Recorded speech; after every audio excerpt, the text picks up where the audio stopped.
Yo, RX back with another recap of UFC Vegas 92 Murphy versus Barboza. We back with another recap that's actually on time. I'm actually recording this on Saturday night about 3 in the morning after the card, and it'll actually be out on time. First time in a long time. So, you're welcome. I know that sounds like a dick thing to say, and it's a joke. I want to get on a schedule to recap the breakdowns. Dude, I've been consistent with that shit for for like a year or so now. I can't remember. I don't even know the last time I got a breakdown out late. It might have been Halloween a year, and that was like, what, 3 years ago? So, yeah, I'm happy I'm getting the recap out on time, and I hope y'all like it too, because I think getting a recap out at 6, 7 on Sunday is fucking stupid, and it's annoying since I say I'm gonna get it out at around 1, so now I actually am for once. I don't expect it often, especially what the next card is, but at least tonight I'm getting it out on time, so there. But enough of me rambling, let's talk about UFC Vegas 92, which was not a good card. It was your atypical Apex card. Moments, very few good ones, and mainly bad ones, but we're going to talk about it. 12 fights in total recap, just like we broke down, no cancellations, thankfully. And, enough for me rambling. Let's just get into the recap on time. Before I do, please like, comment, subscribe. 100 subs goal by the end of 2024. And as always, you want to recap some fights? Let's do it. I'm not forgetting to say anything that I can think of, so let's recap some fights. 12 in total. Like I said, we had no cancellations on weigh-in day, no weight misses at all, which was great. The only guy who I heard missed weight was Sai, but he did make weight on his second attempt. So, all good there. Good job to all these fighters for making the weight. And now, we will recap the fights.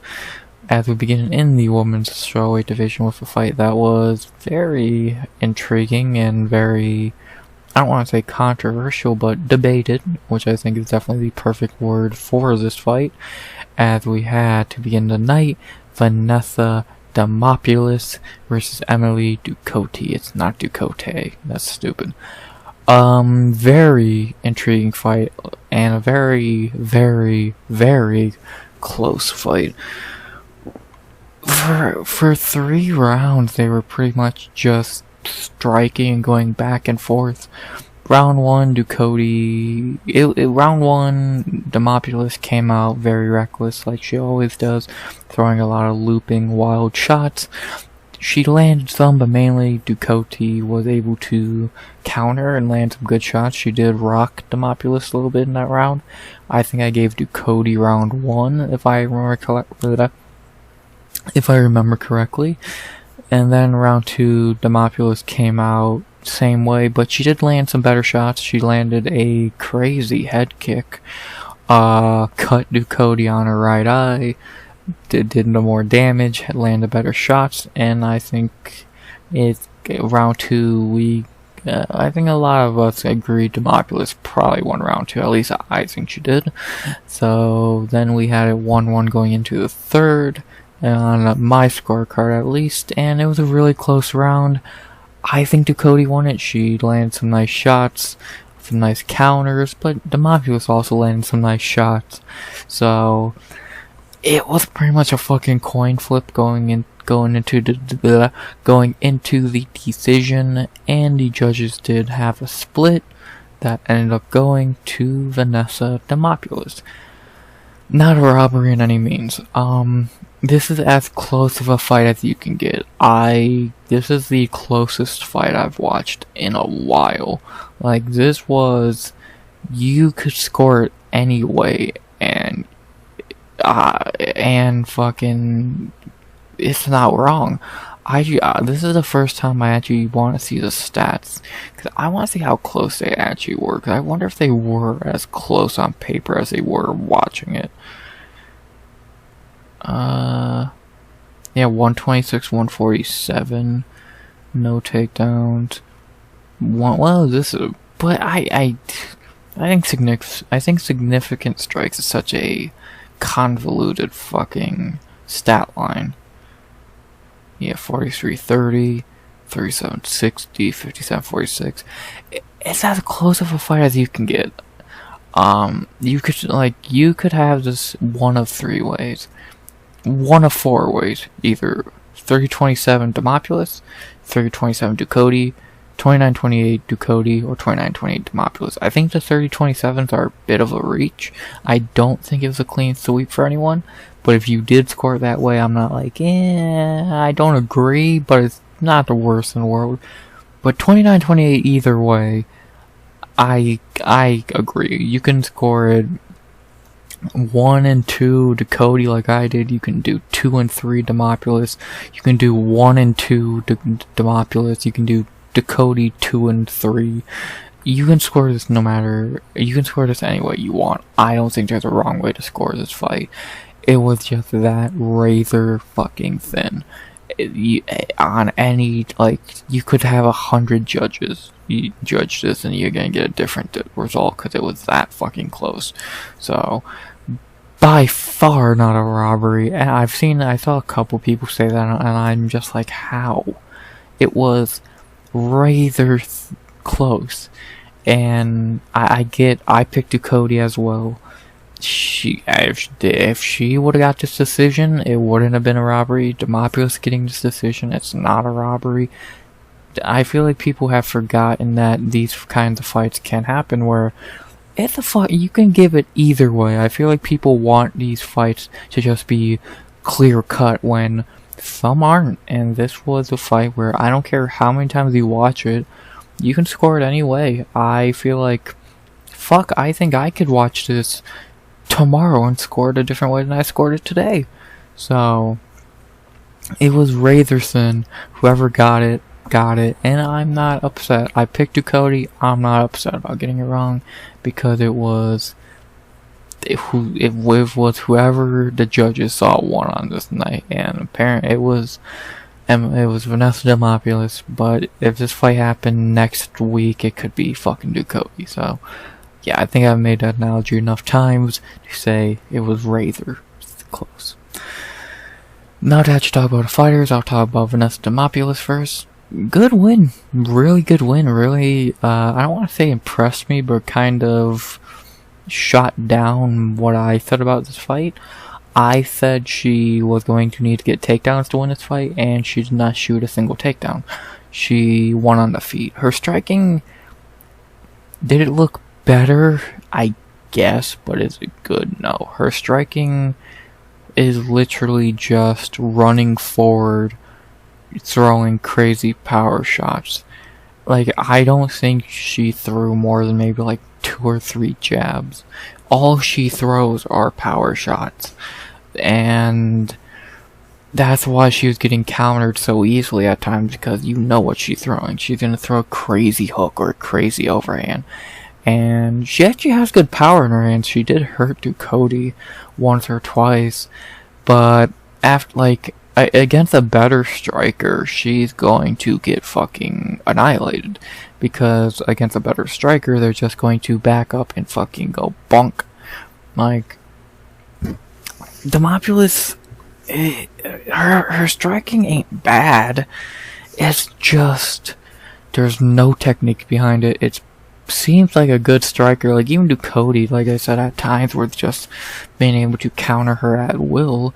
And against a better striker, like we even saw against Carolina, she's going to get countered very easily. So, but in this fight, she was able to not get countered too much, and she was able to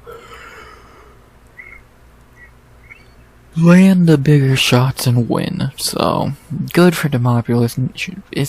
Who the fucking thought Vanessa Demopoulos would be fucking 5-1 in her last 6? That's insane. 5-2 in the UFC at 35 years old. That's insane. And I'm happy for her. Great story. She's from Ohio, like I'm happy an Ohio native like me got a W. At least one fighter from Ohio actually fights on like that heavyweight. So, yeah. But yeah, good for Vanessa. She's not a bad fighter. She I know her technique is lack thereof technique, and she might not be the best fighter in the world, but she's not a bad fighter. And now she is 5-1 out of her last 6. She deserves a pretty decent fight. Do I think a rankings fight? I think it would really have to depend on who is at the lower portion of the rankings, and off the top of my head, I think they're either booked or I really don't agree, because I think it's what Julian Robertson booked, Michelle Waterson's booked, Athen Lucindo. I don't think that makes a lot of sense. So I guess it's more, let's just wait and see. There's probably a better unranked fight for her. Yeah, like Illumer Luke Boomy off the top of my head, Polyana Viana. So there's fights for Vanessa. It's just let's see what she does. Of course, I'm gonna have a fight idea, but yeah, let's see what's in the cards for Demopoulos after winning 5 of her last 6, which is still insane to think. So yeah. Now for Emily Ducote, 2-3 now in the UFC, and now has lost 3 of her last 4. I don't know. She's not a bad fighter. It just seems like she's not able to put it together lately. Like, she was able to put it together against Panay and Yoder. She's not being able to put it together in these tougher fights, and Demopoulos is not even meant to be one of these tougher fights, in my opinion. Though for her to look so underwhelming here, it's like, you should have looked better in this fight. And I get it was rather close and you could give it to her, but I don't really think someone who was ranked after their debut should be fucking losing to Vanessa Demopoulos. So maybe that debut and all that made me put Ducote in a higher standard than she really is, and if that's the case, fine. But I just think that her skill set, from what I've seen when she's fighting at her best, is better than Demopoulos, and that's why I picked her. I thought she was going to be able to stuff takedowns and win on the feet. Not too difficult. But she didn't have to stuff any takedowns, and she had a close fight on the feet. So, I don't want to say I'm disappointed, I'm just a little underwhelmed by how Ducote's career in the UFC has gone so far, and now her back is kind of against the wall. She's really going to need a win in her next fight, and I don't even know who they're going to give her, what level of competition they will even give her, because I feel like this was meant to be another fight for Ducote where she wins, but she didn't, so we'll see what happens. I'm a little intrigued to see what they do with Ducote, because now she's in a really rough spot, so let's see what's next for Ducote. Besides that, I think the only thing left to say now is, who should they fight next? For Vanessa Demopoulos, with 5 out of her last 6 being W's, there's some options. There are definitely options. Who? Not sure. I guess a Victoria Dudakova wouldn't be the worst idea, but I don't know. I don't love that. In a way, it's not a bad one. Polly, again, like I said, is right there. Jessica Panay is right there. Fuck, Yasmin Lucinda, or Yasmin Halgui is right there. Yeah, there's some options. You like Luma look boomy as well. There's definitely options. I'm not sure who they will give her. I think either Polly or Yasmin. I guess like that even Panay would work.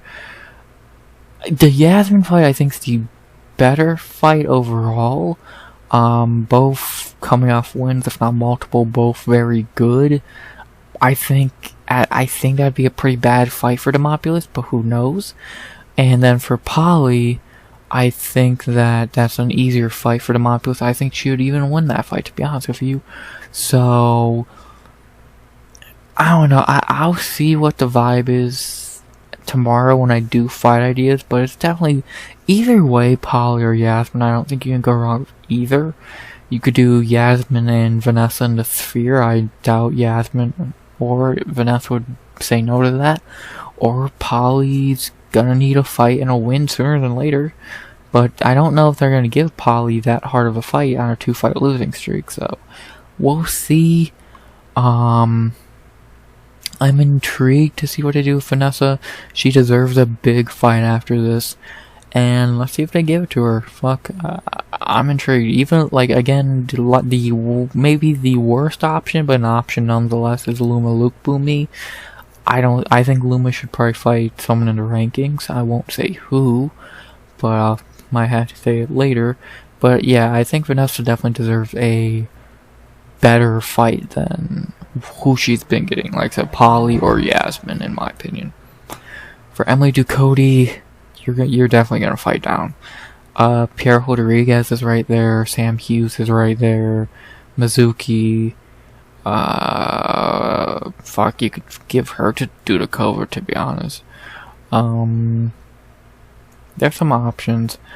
Which one do I like the most? If Liz Moss will be back sooner than later, Elise Reed is always an option. I'd probably have her fight like maybe a Sam Hughes. It wouldn't be terrible. Corey McKenna's right there as well. I guess maybe like a Sam Hughes wouldn't be a terrible idea. Or a Mizuki. Like, there are a lot of options. There's no like clear-cut fight jumping out at me right now for Ducote. Hell, even she could fight Polly since she is on a 2-fight skid. But yeah, I'm not sure.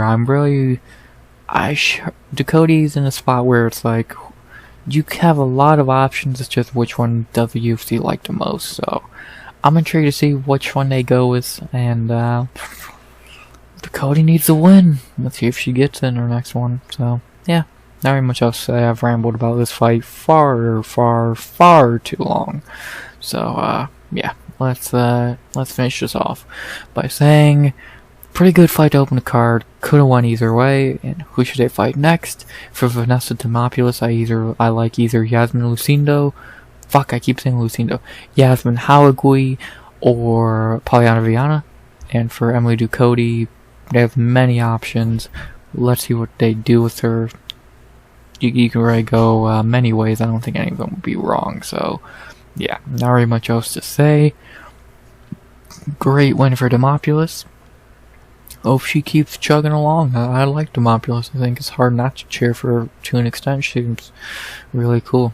And Felder joined the what do we want to call it? The Leap Club or whatever. I don't know. But yeah, good win for Vanessa Demopoulos. After that, we had to our second fight of the night in the bantamweight division. This one definitely not a great fight. Definitely very forgettable, and it was a fight. As in our second fight of the night, we had Alatengheili versus Kleydson Rodrigues. Yeah, this kind of went how I predicted it to go, to be honest. For 3 rounds, Alatengheili was able to be the smarter, better fighter. In round 1, he took Kleydson down pretty quickly. He got his legs kicked off from under him, but that did turn into a takedown. And he held Kleydson down for the whole round. In round 2, round 2 and 3 are kind of the same thing, where Kleydson came out pretty nice, landing some nice shots, hurt Alateng a little bit, but eventually Haley was able to get that takedown, and that's how the round ended, with him on top, because Kleidson's get-up game was just kind of non-existent. And, yeah, clear 30-27 in my opinion. I really don't agree giving Kleydson a round. But, yeah, Alatengheili was able to do pretty much what I thought he would do, keep him down. And even his striking was not leaps and bounds under Kleydson, so he was able to be a little bit competent on the feet. He dropped him in round 2. I don't know why they didn't count it or even talk about it. But yeah, good win for Alatengheili, and he fought like how I said he should have fought. Just take Kleydson down, gas him out, and win. And that's what he did pretty much perfectly. So good win for Alatengheili. I'll talk about Alatengheili first here, because I really don't got much to say about either guy. But I guess I'll talk about Alateng. Good win, good way to get back on track. Like, it's just funny to see his record go from Krum and Hellinger and then Gutierrez and then back to Rodrigues. It's like he got that giant jump on short notice, and of course he was not ready or fucking to the level of fighting a guy like that, and that's why he did get beat up. But now that he's back to fighting guys his level, he won. So, Alateng's a fine fighter. Like, his striking is not the best, but it's not terrible, and his ground game's good. Got good cardio. He's a fine fighter. He can beat these bad fighters like Krum and Kleydson. So, now he's back in the win column. Let's see if he can continue and build on top of it. So, still only 32 years old. 6-2 in the UFC, 5-2-1. Let's see how he builds on top of this win. He said he wanted to be on 303. I highly doubt you will be, but I don't know what could happen. Good win for Alatengheili. To talk about Kleydson, he's not very good. His striking is alright, but every time you factor in anything else besides striking, he sucks.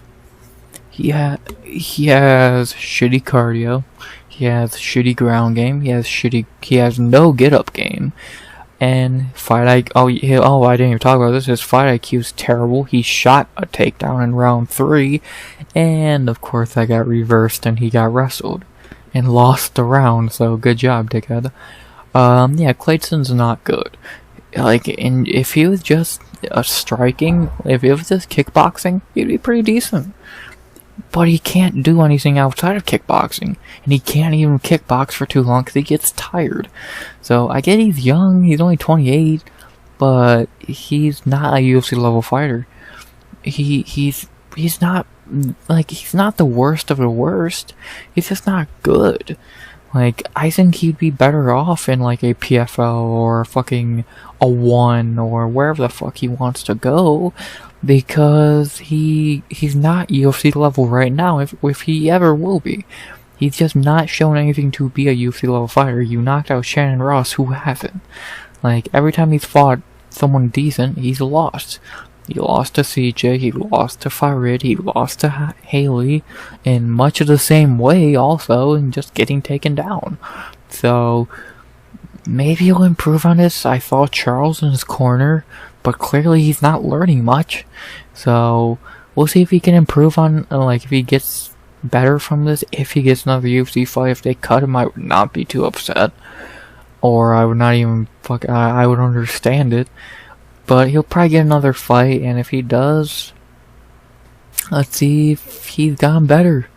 So, I doubt he will, but we'll never know. So, look at he's on the hot seat now. One more L and he's gone. If he's not already gone, he might get cut after this fight, you don't know. But, yeah, he's just not very good. Only thing left to say now is, who should they fight next for Alatengheili?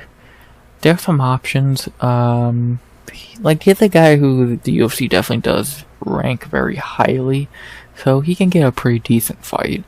He would be a good test for Marcus McGee. Daniel Santos is right there. Fucking Farid Basharat, Javid Basharat even. Honey Barcelos is not a bad option. So, like, you got options. Fucking Victor Henry, but I think that's even too much of a jump. They have options. There really are a lot of options, and I'm not really sure which one I liked most. Like, Ronnie, nah. Like, I saw someone say Barcelos, I don't hate it. I don't know, I'm not really feeling any. Like, nothing, none of these are jumping out as the fight to make. Like, maybe, Renya Nakamura would not be terrible. Damon Blackshear wouldn't be terrible. Those are two decent opponents. Matsumoto is not the worst opponent in the world. There's a lot of options. I'm just not really vibing with any of them. I really just don't see any of these being... Like, I don't see any of these as, like, the fight to make for Alateng. Like, maybe I'm just not seeing it, or, like, my mind is not just calculating one of these fights, but I'm just not seeing it. So, maybe that's just me. I don't know. And then for Kleydson, just cut him. No, yeah, if they keep him, I don't have a fight idea. I don't care, and more or less, I don't even know what they're gonna try to do with him. Do you feed him to someone like a Simon who needs to win, or do you fucking give him a lower level opponent he can beat? So we'll see what they do, and yeah, not very much I'll say. Pretty whatever fight. It was far from anything special, and yeah. Good win for Alatengheili, no fight idea, and yeah, that's about it. After that, we had to our third fight of the night. Not gonna waste a lot of time on this because it was just kind of pathetic. As in our third fight of the night, back in the women's strawweight division, we had Ariane Carnelossi versus Piera Rodrigues. Long story short, round 1 happened, nothing really to write home about. And then round 2, halfway through the round, Piera landed a beautiful front kick to the face, landed a few more shots, dropped Carnelossi, and then she headbutted her on the ground like a fucking idiot. And of course, that led to Carnelossi not getting up after the 5-minute break, and a DQ. Okay, a few things to unpack here. First of all, you're a fucking idiot. What were you thinking? Well, you did it, and she did the headbutt twice. So the ref gave her a warning, and then she did it again. So you're a fucking idiot. Second of all, you're a fucking actor.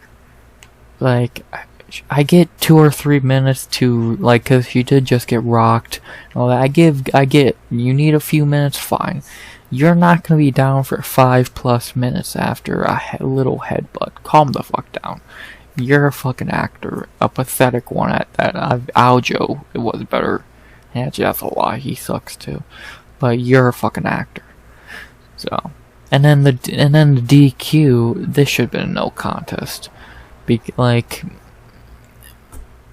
I get calling it intentional because she did it twice or back to back within seconds. But I don't know. I think DQ's bullshit. So. I don't know what to say. We got a fucking idiot, we have an actor, and a shitty DQ. Apex in a nutshell. Yeah, I don't got much to say.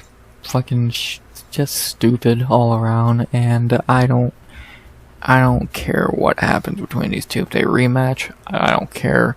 If I never see them fight again, I'm not upset. So, yeah, I could care less. So, if they both got cut tomorrow, I'd probably fucking celebrate. So, yeah, I had nothing left to say. It's just stupid. After that, we had to our 4th fight of the night in the middleweight division, as we had a fight that went nothing as I predicted, farthest from, as we had Abus Magomedov versus Warlley Alves. I can't believe I'm gonna say Abus Magomedov. I can't believe I watched Abus Magomedov win a decision, let alone I watched him wrestle for 15 minutes and look good doing it. What the fuck? Yeah, for 15 minutes, Abu just threw him on the ground and beat the shit out of Warlley. Like, that's the simplest way to recap the fight, because that's what happened. He took him down, beat him up, and won. I guess, simple as 1, 2, 3. So, yeah, not what I expected. You know what I expected. I said either an Abuse KO early or Warlley wins. It was neither. It was an Abuse submission, or it was an Abuse decision, dominating decision, which is, again, far from what I expected, but what the fuck do I know? Clearly not much. So, yeah, man. Abuse back in the win column. I'll talk about him first. I'm not impressed. Like, he got a win. He looked better, but you laid on top of a welterweight for 15 minutes. I don't know if I'm meant to be impressed or not, because I'm not. So, like, good job, but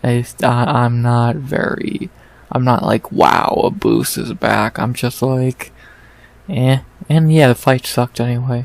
But yeah, I'm not like, wow, I'm just, meh. It happened. I'm not, like, his cardio looked better, his ground game looked better, but again, it was against a welterweight who sucks, and you couldn't get the finish, and it was boring. So you somehow got worse. You went from a can to being boring. Yeah, I don't got much to say. Boo. And then for Warlley, what the fuck can I say? He sucks. He's truly terrible. If he doesn't get cut, I don't know what the fuck he has to do to get cut. 4 in a row? Dude, he's trash. He's so fucking bad. You got out-wrestled and dominated by Abuse Magomedov. Ugh, just cut him. He's 33 years old, PFL will go take him. Just cut him. He fucking sucks. What fucking joke.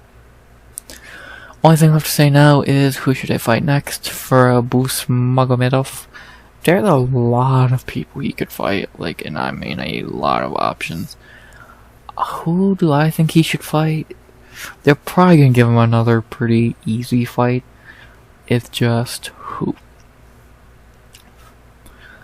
Shabazian wouldn't be too difficult, to be honest. Bruno Silva's right there. You know they're not gonna give him a fucking wrestler. So, like, Bo, GM3, Rodolfo, and Petrosky are off the table. I don't hate that fucking Bruno Silva fight. That seems like definitely a fight they would do. Not seeing much else besides that. Like, realistically, I know the UFC, they're not gonna give him a tough fight like these guys who are gonna take him down and gas him out. They're just not. And they're not gonna give him a higher level dude because he's gonna lose. So yeah, I guess I'll say Bruno Silva for right now. I don't hate that idea. Bruno fights all the fucking prospects, and he probably should win this fight. So yeah, I'll say Abuse Magomedov and Bruno Silva for right now. Maybe I'll change my mind, but for right now, I think I like that fight. And then for Warlley Alves, who's ever in PFL. So yeah, not really much else to say. Boo became a fucking wrestler somehow, and Warlley Alves sucks. But let's see a Boo fight Bruno Silva, I guess. That's all I can say. After that, we had to our 5th fight of the night in the women's bantamweight division, as we had a fight that I don't know what to say. It ended in one of the funniest finishes you'll ever see, as we had Melissa Gatto versus Tamires Vidal. Not long story short, Gatto beat the shit out of Vidal for 2 rounds, and then eventually, in round 3, right as the round started, Gatto landed a punch that landed in the chest area of Vidal, and I guess it hurt Vidal enough for her to quit, and she did. So, yeah. Gatto won by tit punch. don't say body tapology, you know you want to say tit punch, because that's what it was, literally in the left titty. She fucking finished her with a jab to the titty. What the fuck are Apex cards? And that's a legal shot. That's legal. It's just a chest punch. If you're getting put down by a chest punch, we might have some fucking... I don't even know what questions to ask. I'm more... The only question I have to ask is how? Like, come on. You really went down to a chest punch. Christ. Yeah, but that's the long story short of the fight. Domination for 2 rounds and then a titty punch. Good job. Yeah, I guess let's talk about Melissa Gatto first. Happy to see her get back in the win column. She looked phenomenal. Best she has looked in a minute. Against a good course against a super step down competition. But she looked great, and it's just showing how good she is.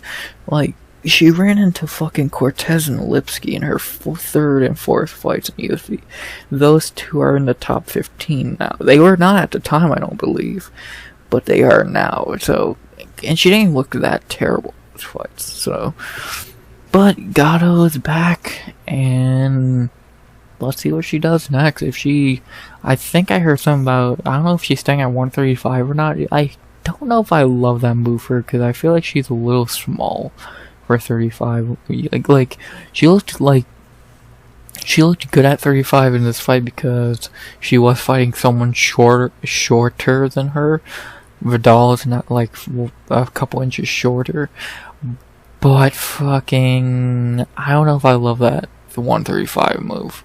I would like, and she doesn't even look bad at fucking flyweight. That does not seem like it's a hard cut for her. So I don't know. I would rather see Gatto at 125. I think that's more of her weight class. But if she wants to try the 135 waters, go ahead. She could probably pull it off. Like, we'll see. I don't know if she said anything about staying at 135, but I guess we'll see.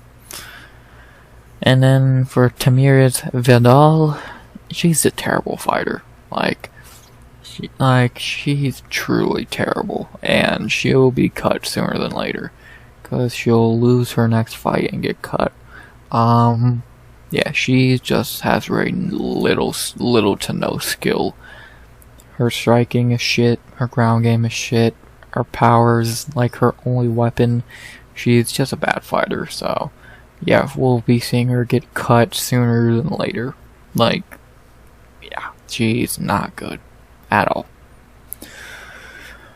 Only thing I'll have to say now is who should they fight next? For Melissa Gatto, let's just hypothetically say she did stay at 135, which again, when you have people like Chasson running around at 5'11", Kayla Harrison running around at 5'8", I don't know if that's a great idea. But if Melissa Gatto wants to stay at fucking bantamweight, who could she fight? There's some options. Haley Cowan, Josie Nunez, but I don't think they're gonna give her a ranked fight. I think Stephanie Egger got cut, so I can't really do that. Rendon, Dixon, or Mullins, whatever her fucking name is this week. There's some options. We'll see what they do. I would probably say either Mullins or fucking Cowan. If Gatto stays at 135, if she goes back down to 25, I don't know. We'll see what they do with her. But if she stays at 35, then yeah, she has some options. I don't know if I agree with the move up full time, but if that's what she wants to do it. And then for Vidal, Irina Alkasheva needs to fight, I guess. Maybe there's someone else I'm not thinking of. Like, even she could fight Cowan. But, yeah, Vidal will be cut after sooner than later, like I said, so it doesn't really matter. But, yeah, good win for Gatto. She looked great. My locks of the night actually hit this week. And, yeah, one of the funniest finishes you'll ever see. And the only thing left to say now is who should Gatto fight next.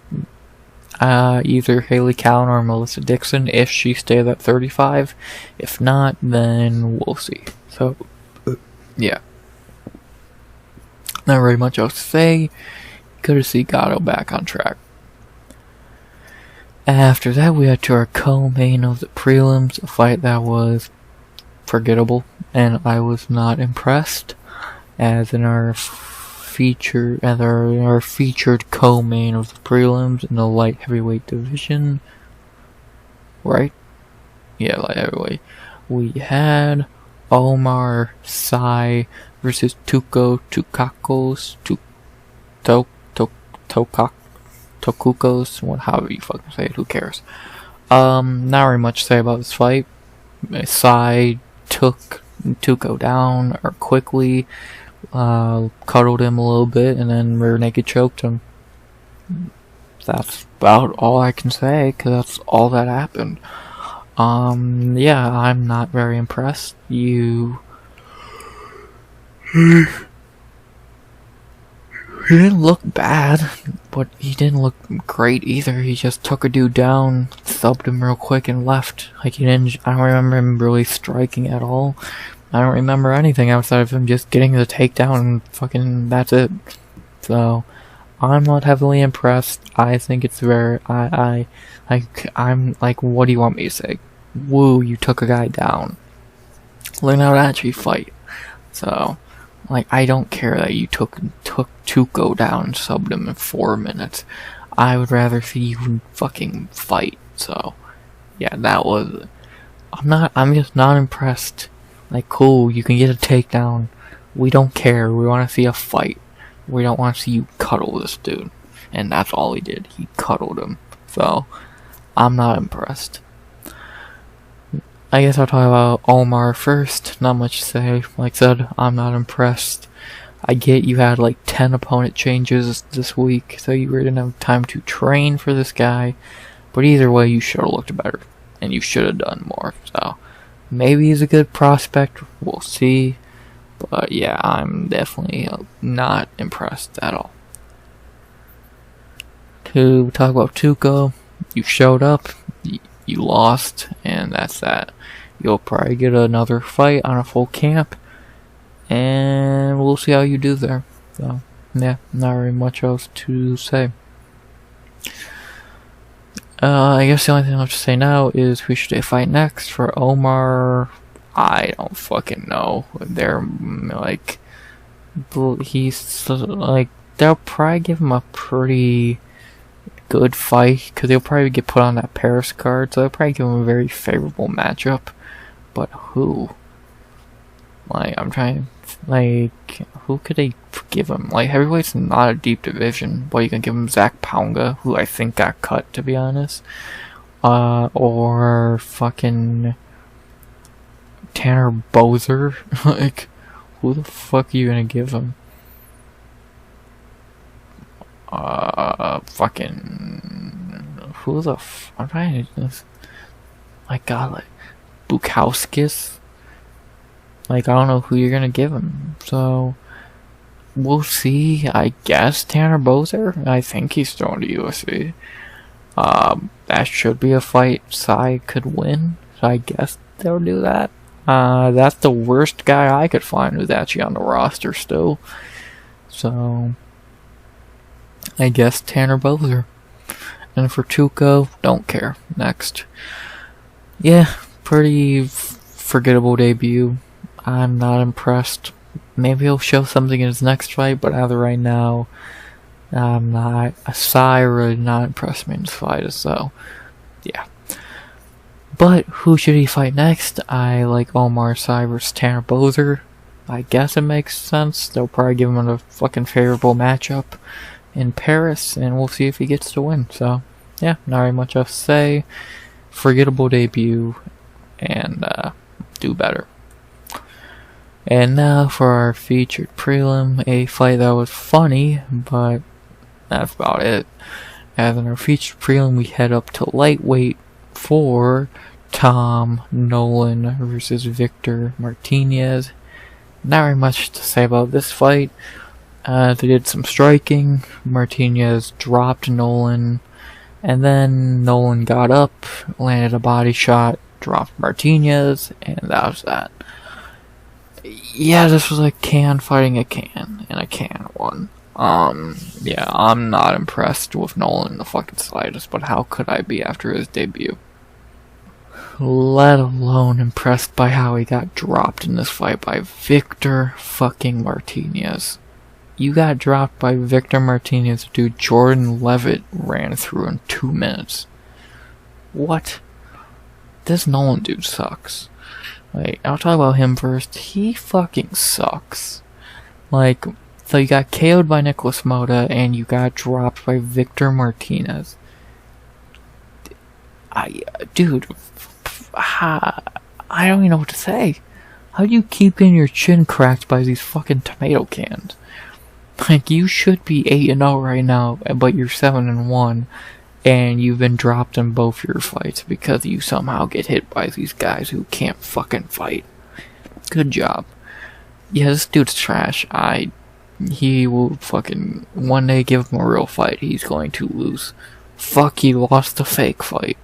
So, yeah, Tom Nolan's garbage. And for Victor Martinez, he's garbage as well.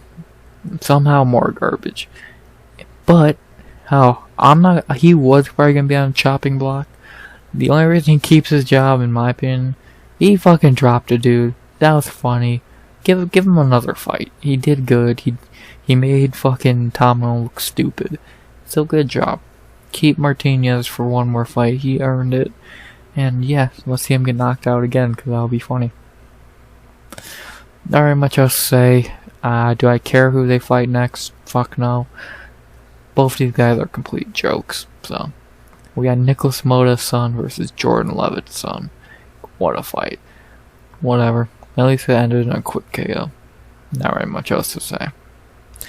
So, those are the prelims. They were bad. Outside Demopoulos and Gatto, what is there to really talk about? Not great. Fucking clown show. Boring. Forgettable. Cans. So, the tit punch was the best moment of the prelims. But that is the best moment of any card. And I'm not gonna lie to you, that's probably gonna be the thumbnail just because it's so funny. So, yeah. But now we go on to the main card, which was actually good. Very little bad to talk about on the main card. So, yeah, shockingly good main card. So, without further ado, let's open the main card. And we do that with the main card opener, which was a ranked strawweight battle between Angela Hill versus Luana Pinheiro. Interesting fight. In round 1, Angie kind of just dominated Pinheiro. After they started clinching, Angie just kind of threw Pinheiro around, landed some ground and pound, kind of just outclassed her. And then in round 2, they're much of the same. They did some striking and all that. They were both having moments, but round 2 is definitely nothing special until Pinheiro shot takedown, gave up her neck, and got guillotined.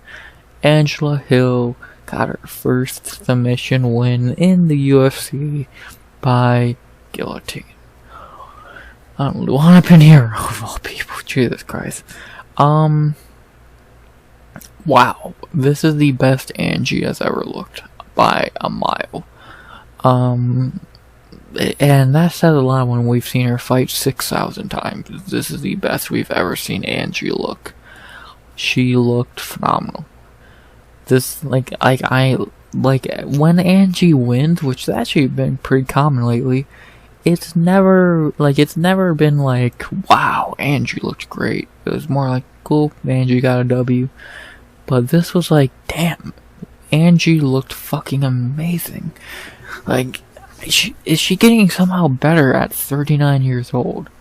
Apparently, because, again, this was the best performance of her career, in my opinion. So, good for Angie. I don't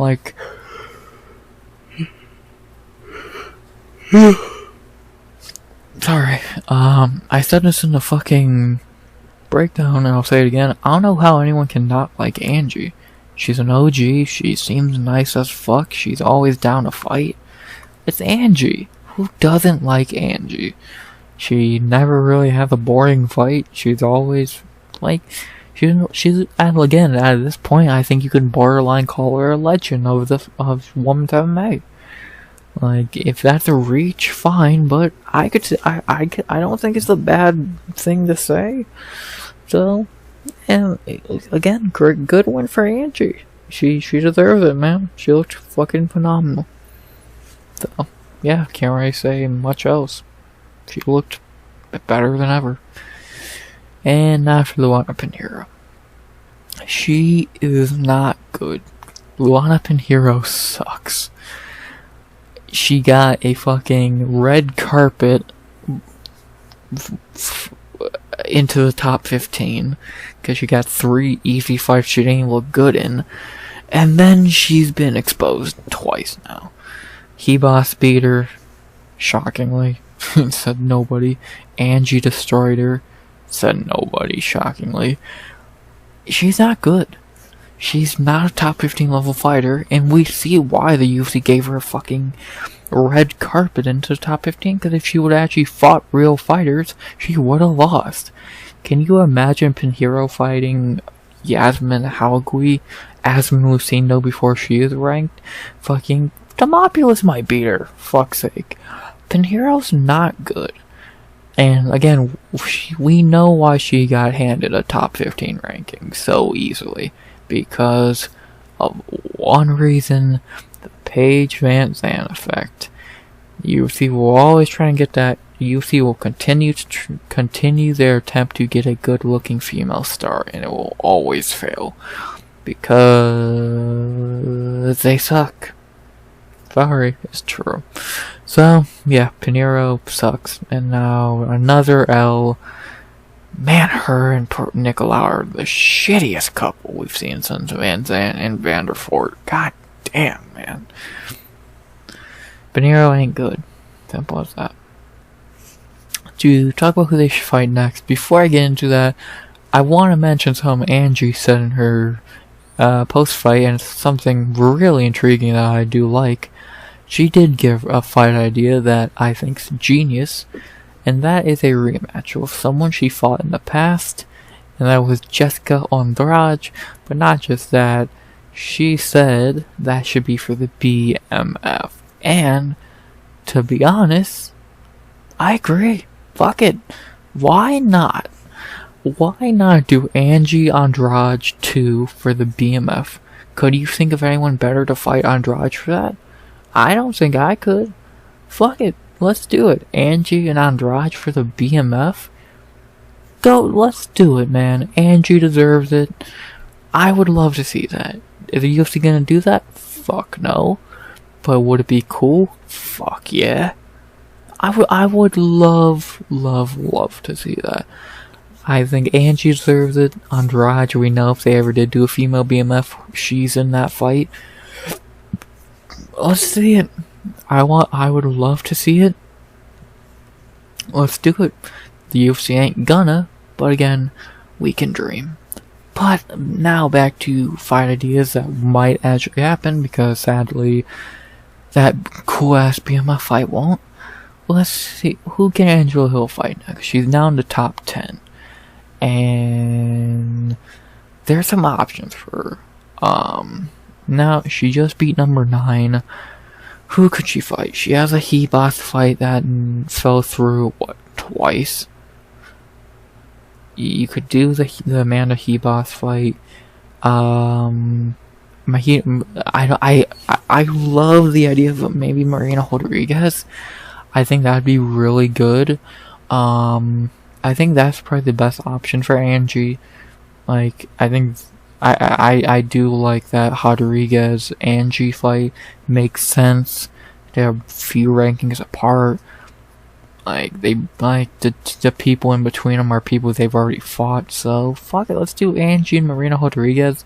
That sounds like a great fight. So let's do it. So yeah.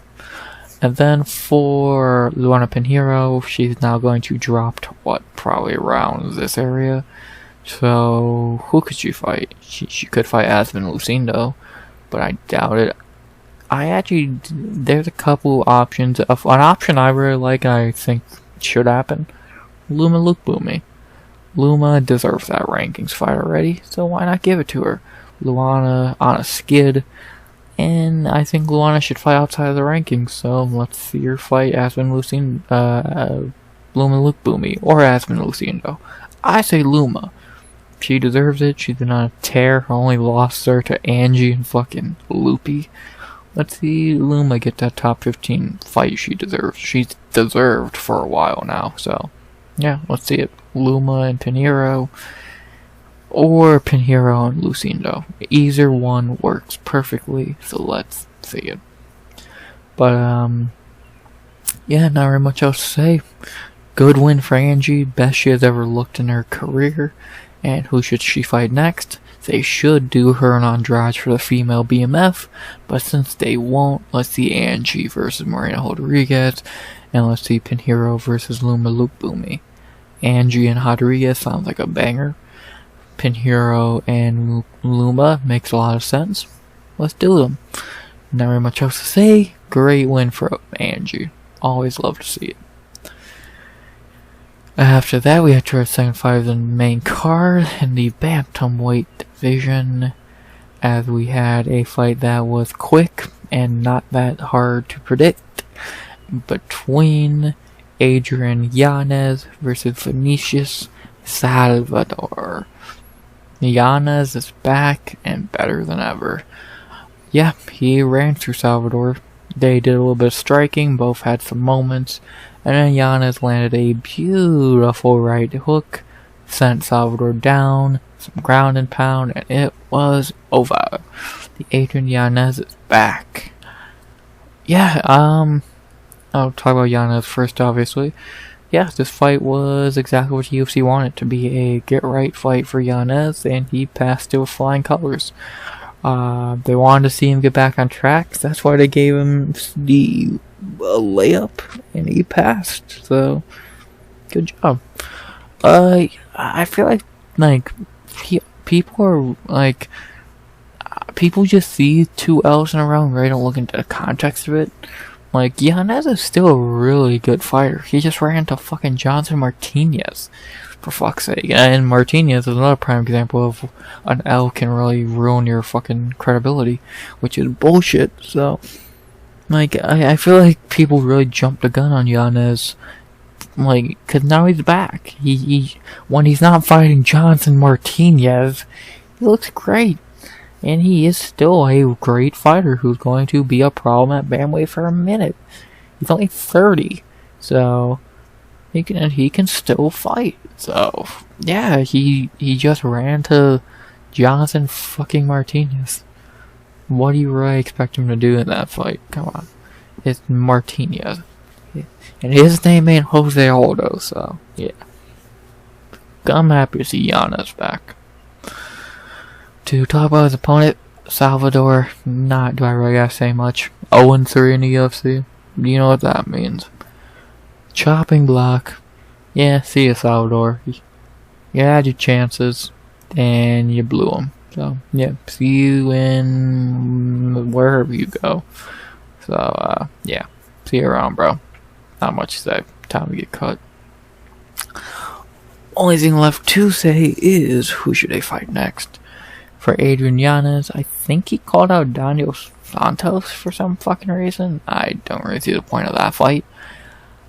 But there are some better ones for him, I would probably guess. Johnny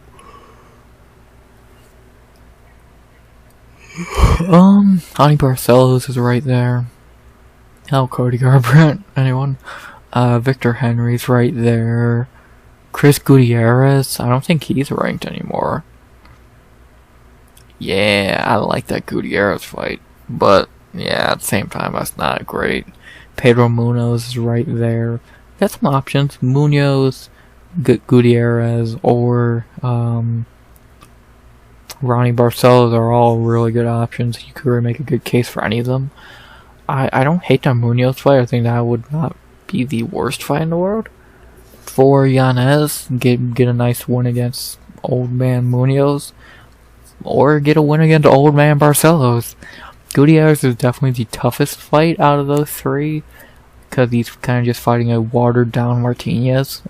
So I don't know if they're gonna do that fight, but yeah, I'd probably say Pedro Munoz might make the most sense. But again, the other two are perfectly fine options as well.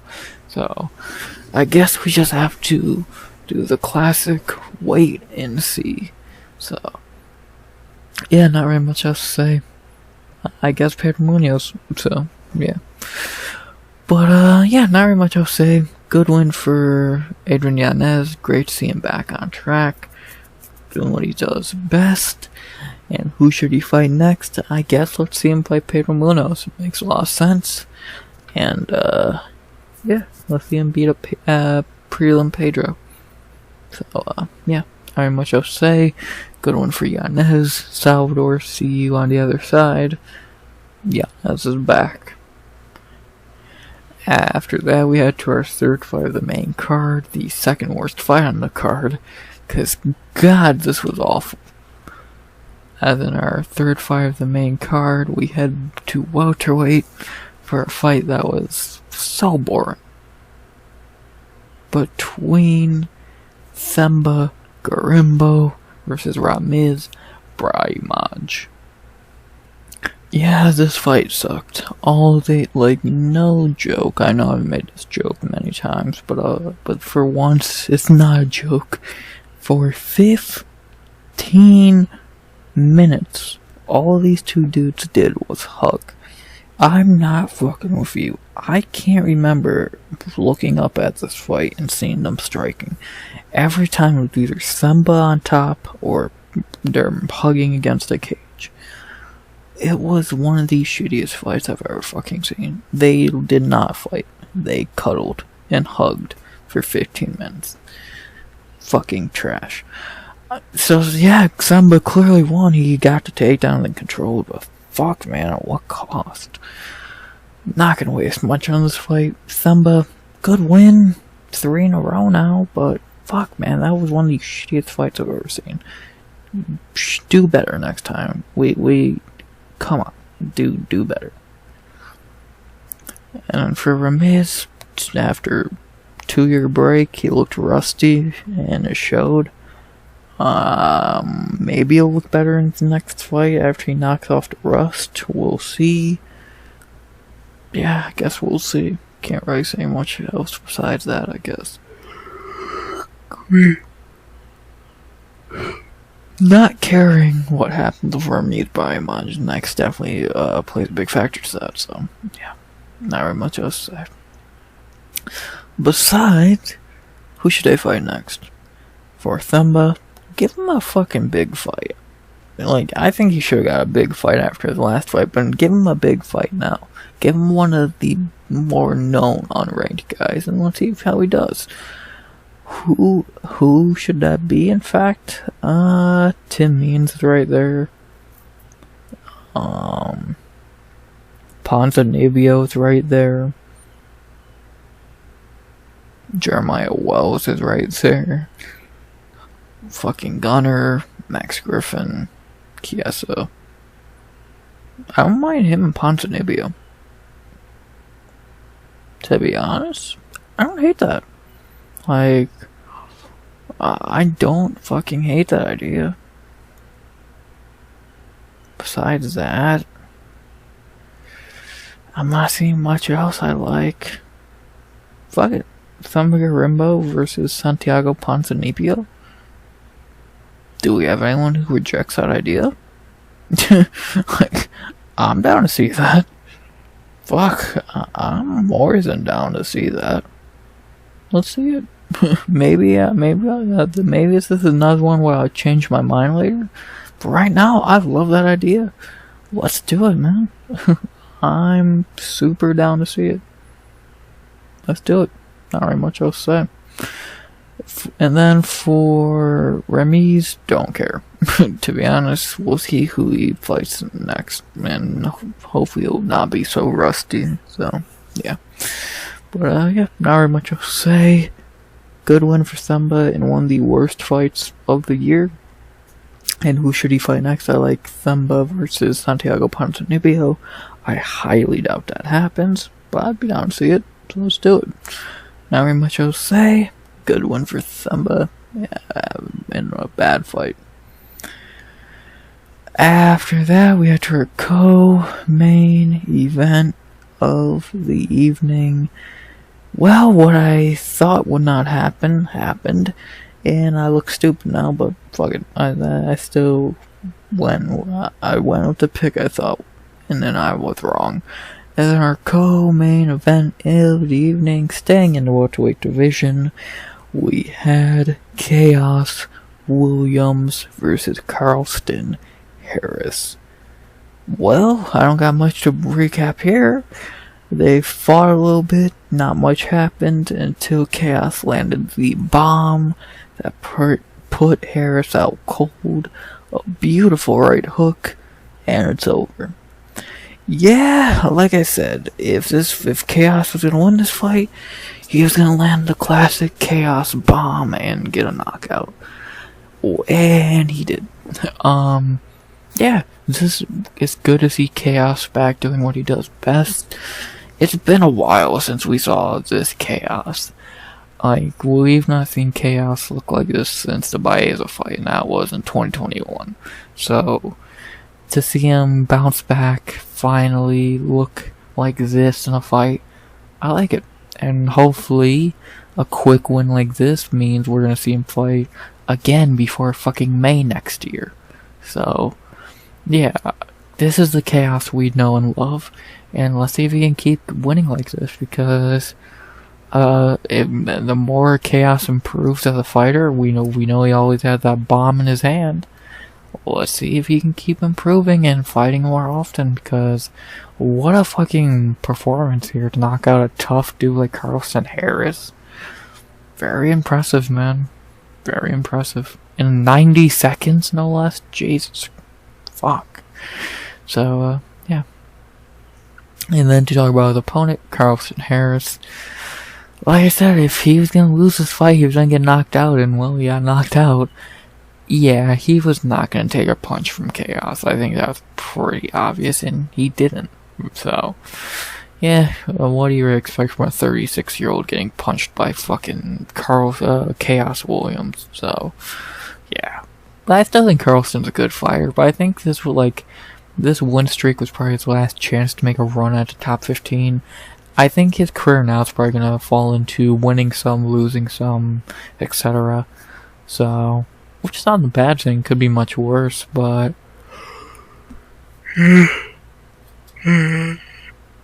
that's about what I think his career will end up turning into. So, but yeah, he's still a good fighter. He'll probably win his next fight. It's just he ran into the Khaos bomb. It happens. So, yeah, not very much else to say. Besides, who should they fight next? For Khaos, there's some good options. There's a lot of options, actually. I don't know if you give him a ranked fight, but there's definitely some options you could give him. Like Michael Morales, but I don't love that. Luque's right there. He called out Neil Magny, I think, before the fight even happened. Oh, Gunnar Nelson, but he doesn't fight. So, Brian Battle, anyone. There's some good options for Khaos. I'm not really seeing anything that I love right now. Maybe I'll change my mind on something later, but none of these are really jumping out at me as, like, the fight to make. Like, unless you want to feed fucking old man Chiesa or Muslim to him, but I really don't see the point in that. So, yeah, not any fight that I jump out and see like, wow, that's the fight to make. So, I guess give it time and see what happens. So, yeah. And then for Carlston Harris, definitely gonna fight someone lower ranked now, who could be a lot of people. Tim Means, fucking Trevin Giles, Kanan Song, any of those guys. So we'll see who he fights. Could be any number of those guys. So yeah. But yeah, not very much else to say. Great win for Khaos. Great KO. Back doing what he does best. And I wish I had a fight idea for him, but I like the idea. The guys I saw, like Mega Morales, ain't a bad idea. Brian Battle ain't a bad idea. Max Griffin ain't a bad idea. But it's just like none of them are like the idea. It's just an idea. So maybe someone will jump out to me tomorrow when I do fight ideas. But right now, I'm just not seeing anything. So we'll see if that changes. We'll see. Not very much I'll say. Good co-main event, quick co-main event, and a good way to lead into the main event. So, good win for Khaos Williams. And now for the main event of the evening. A fight that shut me up. And, wow, did not expect this, but I guess I was wrong. As in our main event of the evening, in the featherweight division, we had Lerone Murphy versus Edson Barboza. Not really much to say here. For 25 minutes, Lerone beat Edson up. The best way to describe it is he drowned Edson. He kept the pressure on Edson for 25 minutes. The only time Murphy was in danger is when he got front kicked in the fucking up kicked in the nose at the end of round 1, where it looked like he got knocked out a little bit, Yuri Reyes style, but he was able to bounce back and win the fight after that. So respect to him. Yeah, Murphy looked fucking amazing and shut me up badly. Like, to 50-45 Edson Barboza is impressive. And to look great doing it. Respect to Murphy, man. He shut me the fuck up. Yeah, I respect. I can't really say much more than that. He looked great, and he looks like a legit prospect and a legit problem in the featherweight division now, because this dude's good. He's only 32 years old, and he's really good. The way he just drowned Edson is so intriguing, and it was the most perfect game plan against Edson Barboza in the striking department. So, respect to Lerone, man. He looked phenomenal, and he shut me up. Like I said, yeah, I did not really see much in him going into this fight, and after, good job. Simple as that. Great job shutting me up and beating a legend dominantly. Good job, Lerone. Can't say much more. To talk about his opponent, Edson Barboza. Yeah, not a really bad performance by Edson. He looked old. He really just could not get in his groove, and that's the best way to beat Edson, is to not let him get in his groove, and that's what Lerone did. Yeah, I don't think Edson's... I think washed is a really strong term. He's not his best, but he's still a good fighter. He just fought someone who's better. In 2024, he fought someone who's a better fighter than him. Simple as that. Same thing when he fought Bryce Mitchell. And even then, I don't think Bryce Mitchell's a better fighter than fucking Edson Barboza. I think he's just able to take him down. So, but yeah, Edson will bounce back. It's Edson. We've seen him bounce back 100 times before, and we'll see it 100 more times. So we'll see how he bounces back. He's gonna probably take some time off. He did take a pretty bad beating here, and yeah, he usually does take a good amount of time off after a loss. So yeah, we'll see. We'll probably see him back maybe before the end of the year, like maybe November, December or some shit. But yeah, he'll bounce back. It's Edson. I have full faith he will come back and probably get another win, because he's a legend and that's what he does. So yeah, not a good night for him. Looked old, but when you're 38 years old fighting the young guys consistently, what can you expect? So, yeah, it happened. Now the only thing left to say is who should they fight next for Lerone Murphy. There's a lot of options. He just dominated the 12th ranked guy. There's some options. You got Bryce Mitchell, but I don't think I like that idea. Calvin, that's probably the best idea. It's probably fucking Calvin, to be honest, because who else would he fight? Yusuf's gonna get unranked now. Diego Lopez, I don't think so. Dan Igue's booked, I believe. Bryce, I don't think makes sense. Probably Cater. Giga's booked. Sterling ain't gonna happen. Maybe Emmett is the only other name you could even consider a little bit. And I could see them doing that, but I don't think they will. It's Cater or Emmett. And if it's not Emmett, or if it is Cater, the only problem is who is Emmett going to fight eventually, because you got 4 dudes who need a fight in this division. So I guess that's for them to figure out, not Lerone. So most likely Cater is the best option for Lerone, so let's do it. And I think that's an easy one for Murphy. After how awful Cater looked against Sterling, Lerone should win that pretty easily. So yeah, I think that makes the most sense. So let's do it. Cater and Lerone Murphy, book it. Then for Edson Barboza, I don't know if he'll fight someone who's ranked in his next fight, because all the people ranked under him are either guys he already fought, or guys, like, the only 2 people ranked under him are Ige, who he already fought, and Lopez, who he's not gonna fight. So now it comes down to who's he gonna fight that's unranked. There's some options. Sean Woodson, maybe. I don't hate that idea. Nate Train's always an option. Probably Sean Woodson. I don't hate that idea, like I said. 2 lengthy, long strikers. That's probably the best option. Like, I think Woodson should have fought Sadiq a week ago, but now Sadiq's going to be unranked. I would say probably Woodson, Edson would make a lot of sense, because again, for Edson, who else would he fight? He already fought Mitchell. Cater does not make a lot of sense. Anyone higher echelon does not make a lot of sense. And unless he fights Diego Lopez, which A, is a terrible idea, and B, I don't think he's going to fight that quickly, I think Sean Woodson would make the most sense. So, yeah, let's see Edson Barboza and Sean Woodson. Very intrigued to see how those 2 would counteract each other, so let's see it.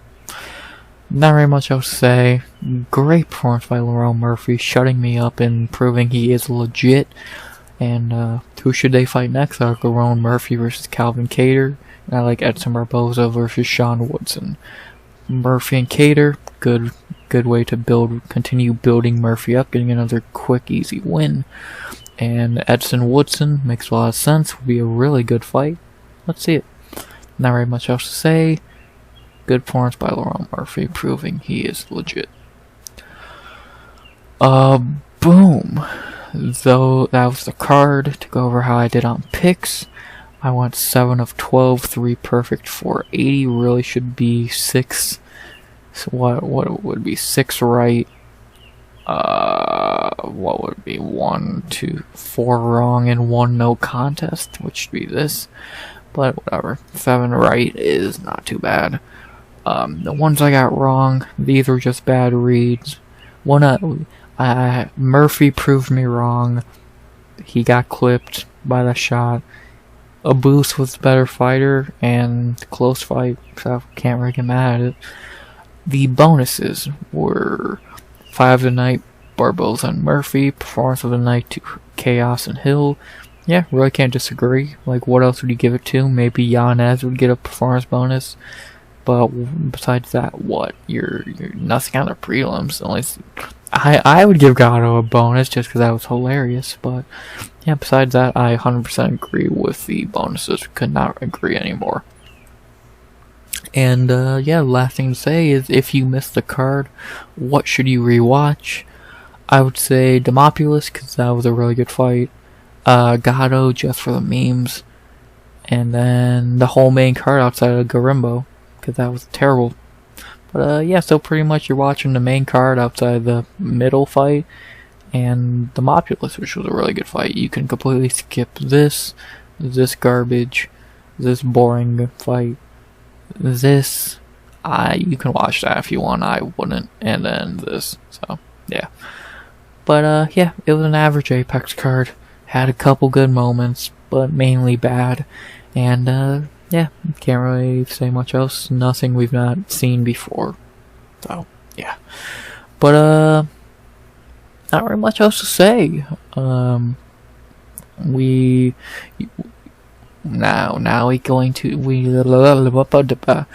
we go into a break week before UFC 302. So a break always sucks, especially after an Apex card, but shit happens. And yeah, not the worst way to go into a break. Could have been much worse. So yeah, next time you'll hear from me is not next Friday, but the Friday after that. The Friday before UFC 302, where you were hearing me breaking down that card, and then I'll be recapping it in 2 weeks from now, Sunday 1 p.m. EST, hopefully, for both the breakdown and the recap. And yeah, not very much else to say. Just throwing a quick side note: good job, Usyk, you deserve it. Fuck Tyson Fury. But yeah, I don't think I really got anything else to say or add, unless I'm forgetting something, which I don't think I am. So, besides that, I hope you enjoyed the video. You'll hear from me in 2 weeks for 302. So please like, comment, subscribe. 100 subs go by the end of the year. And as always, RX out. Good vibes only, and